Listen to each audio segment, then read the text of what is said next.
جب تم ایسے حالات دیکھو، اس قسم کے حالات جب پاؤ کہ ظلم اور زیادتی کا دور چل رہا ہو، عدل و انصاف کا فقدان ہو، اللہ کی جانب سے رحمتوں کے دروازے بند ہو جائیں، تو پھر ارشاد فرمایا فلا تشتغلوا انفسکم بالدعاء علیہم، تم بادشاہوں کو برا بلا کہنے میں اور بادشاہوں کے خلاف بد دعا کرنے میں اپنے آپ کو مشغول نہ کرنا، تم سب کے سب میری طرف آ جانا، تم سب کے سب میری طرف تضرع کرنا، عاجزی کرنا، میری اطاعت کرنا، میری فرما برداری کرنا، میں حالات کو درست کر دوں گا۔ تو پتہ یہ چلا کہ جب ہمارے اعمال درست ہوں گے تو حالات درست ہوں گے۔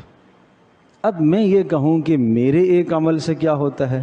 بھائی میرے ایک عمل سے بھی کائنات پر اثر پڑتا ہے، صرف ایک آدمی کے عمل سے بھی کائنات پر اثر پڑتا ہے۔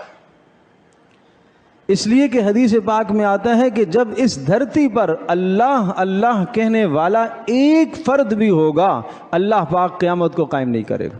تو یہ کائنات کا نظام درست چلتا رہے گا ایک فرد کی برکت سے بھی۔ تو پتہ یہ چلا کہ ایک آدمی کی زبان سے نکلے ہوئے جملے کا اثر پوری کائنات پر پڑتا ہے۔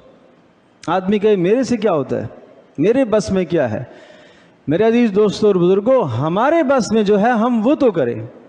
آج ہر آدمی دوسرے سے تو مطالبہ کر رہا ہے، لیکن میرے ذمے جو فرض ہے، میرے ذمے جو حقوق ہیں، میں ان کو ادا کر رہا ہوں کہ نہیں کر رہا ہوں؟ تو اس حدیث پاک میں صاف صاف یہ سمجھایا گیا کہ حالات جب آئیں گے تو ان حالات میں تم نے میری طرف رجوع کرنا ہے، تضرع کرنا ہے۔